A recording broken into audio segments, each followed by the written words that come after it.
Ready to roll out!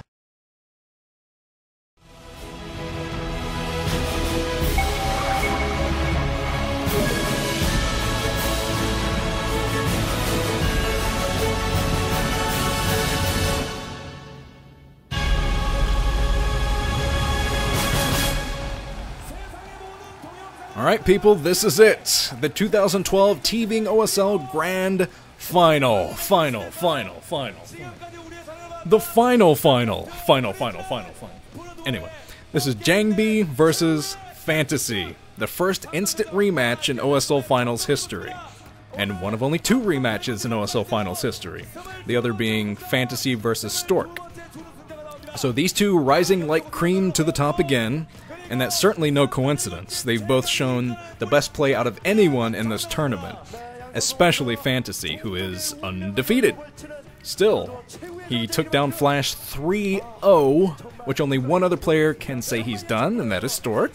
Go Stork! Sorry. But this is going to be so great. I am incredibly nervous for this cast. I haven't been this nervous since I started commentating, I think. So, you're gonna have to bear with me. If I stutter, well, them's the breaks. And I don't want to see any blubbering in the comments section either. Like, oh, Brood War's dead. No. Save that for the end, because if I have to stay strong, you have to stay strong too. Can't do it without your help, peeps. But Neo Ground Zero is our double map for the day. It's going to be played in set 1 and 5 if we get to 5. But here we go. Crazy.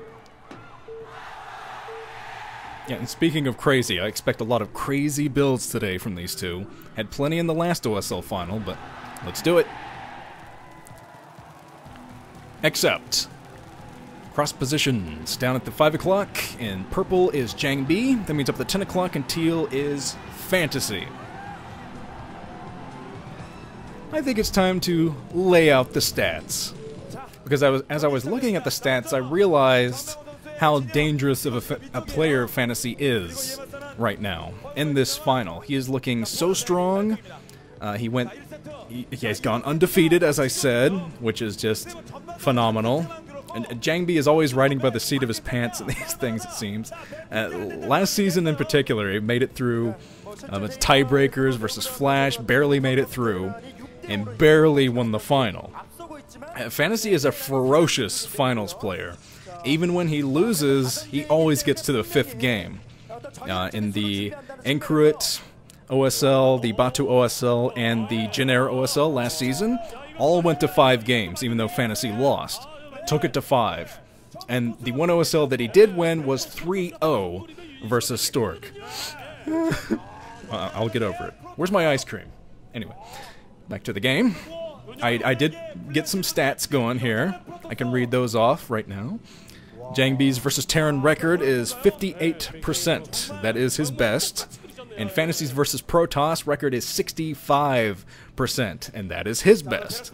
Both these guys squaring off against their best matchup. And that's kind of why I'm so excited for this thing.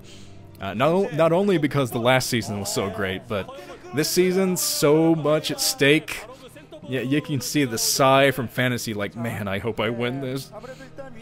There's a barracks being built at the front for Fantasy. Let's see what we don't forget. StarCraft 1 Korean characters. That was a little bit too slow scrolling, man. It was kind of awkward. Anyway. The head-to-head record between the two. JangBi has won. By the way, JangBi did a 12 nex and then put down his gateway. Because he's insane.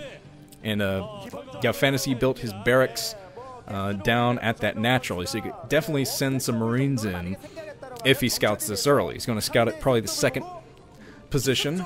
But let's see. The head-to-head record between the two. JangBi has 8 wins. Fantasy has 7. So very, very even record. Very tough to judge by that how this will go. But yeah, it's hard to tell how it will go anyway, just because Fantasy, whenever he gets to a final, he just creates craziness. He just brings builds that he hasn't used at any other time. Just comes in with ridiculous builds like his dropship play versus Stork at the Bacchus OSL final. I don't think he had ever shown that on Pathfinder before, but he just came in, dropped all over the place, completely surprised Stork, who was trying to play Standard. But JangBi learned from that final. He came in for the Jin Air OSL final, and he didn't play Standard at all. He didn't even use his Storm, which is what he's known for, and that is his strength, his High Templar. Didn't even use High Templar, just tried to go for risky, unpredictable builds, and it ended up working out fantastically. You gotta bring the crazy if you want to take down Fantasy's crazy. I've said that many times before, but I believe it's true. Because if you look at the Batu OSL finals as well, Jaedong tried to play Standard, first 2 games, failed, and then realized, okay, it's time to play Ridiculous myself. And he did, and he won. So I expect to see the same level of craziness from JangBi in this final that he showed in the last final. But let's see what Fantasy's up to. Building his FAC on the high ground inside of his main, transferring over with the SCVs to the natural expansion, which just came up. As a JangBi, he's going to have a pretty strong economy going himself. He's working on the Dragoon range, so he can pressure the front sometime soon. A gulp from Fantasy.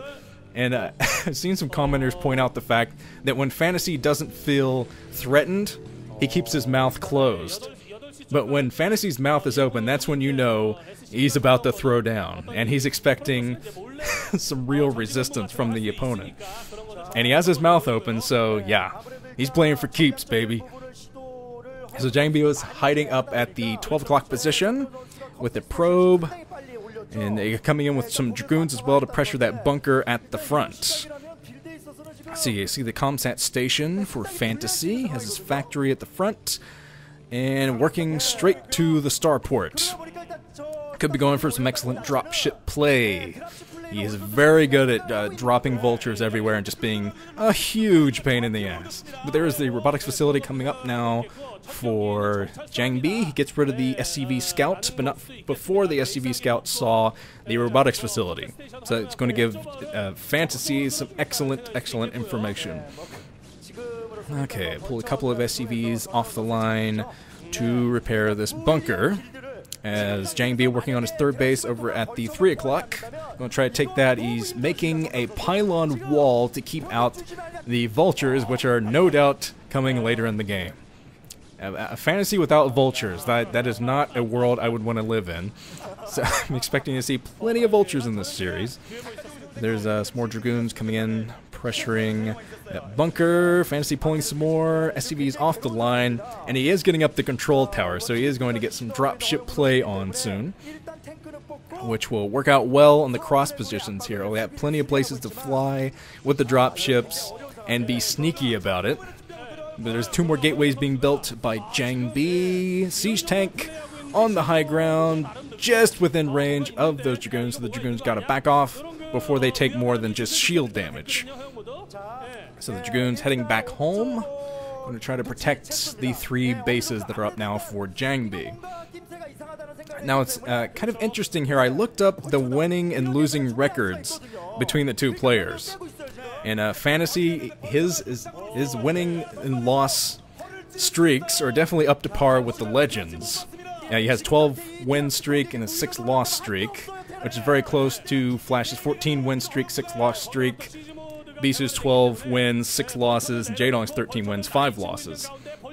So he's very much up to par. And I looked up JangBi's. He has a 15-game win streak, which is higher than any of them, and 14 losses, which is lower than any of them. So he's seen the bottom of the barrel and the highest high, which is crazy. But here comes Fantasy now. He's going to drop inside of this 3rd base. Not a complete pylon wall there, so JangBi should be able to pull in with some troops, get rid of this freaking tank, gets up close personal with the tank, with that Dragoon, which should allow him to at least try to take out this drop ship. But with the mines there, this is going to be extremely difficult for him to get close. The mine drags into the Dragoon. At least it didn't drag into the Dragoon when it was next to the probes.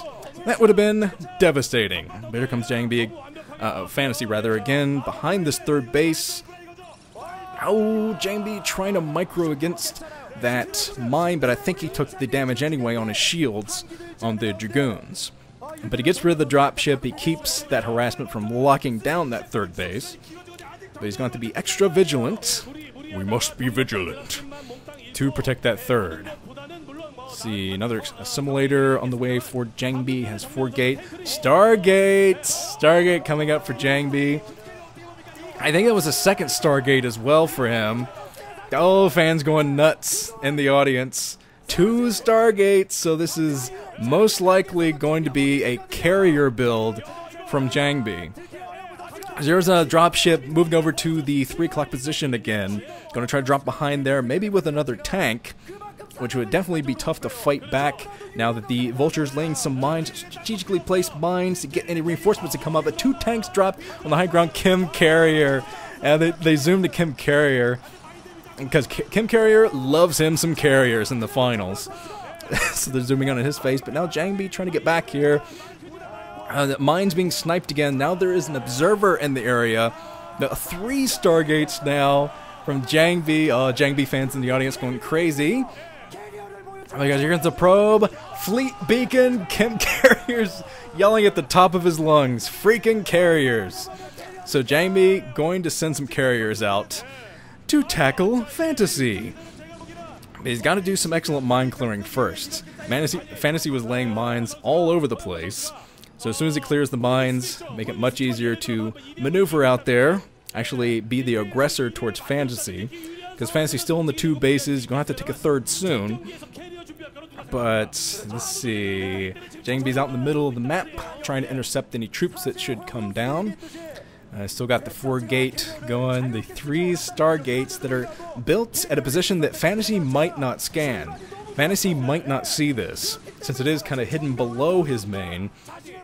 Yeah, Fantasy might actually suspect something is up, because he's building tons of factories, no machine shops on any of them, just that one, so he's going to be prepared for carriers no matter what happens.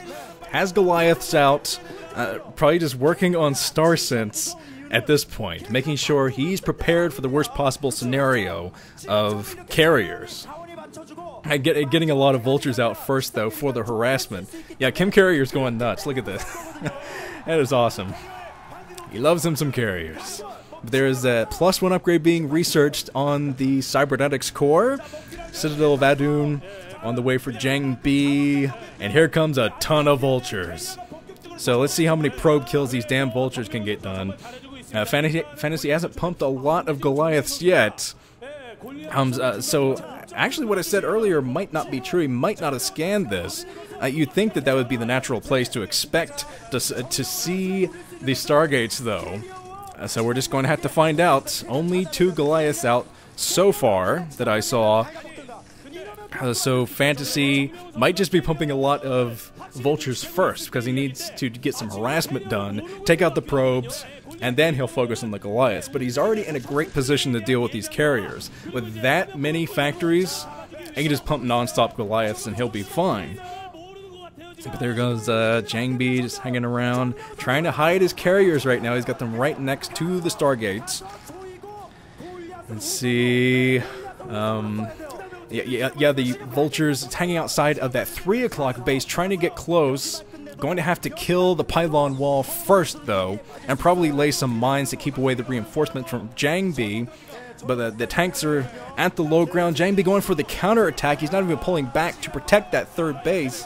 Yeah, he's just going for the counterattack right now, revealing the carriers. So Fantasy didn't know about it before. He's going to know about it now. He has a lot of Goliaths coming out, though, from the factory. So I think he definitely knows about this. I knew about it, rather. But yeah, just the 1 machine shop on all those factories. So here comes Fantasy. And trying to focus in on the carriers, because right now the carriers are really... Yeah, that was one happy fan, by the way. The carriers...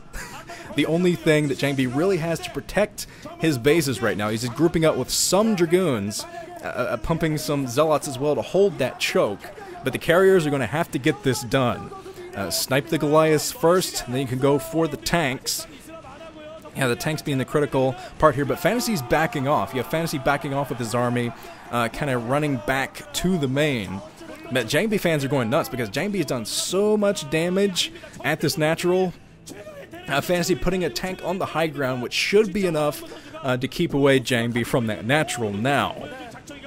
And trying to harass that base over the 3 o'clock as well, but the carriers are out, and they are strong.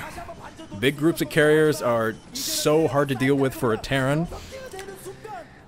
Oh boy. So the carrier is actually doing some mine clearing in the middle of the map.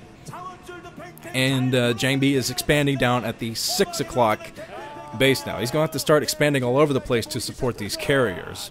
Got to get a lot of mineral intake for the interceptors, but the carriers is hanging out in the middle.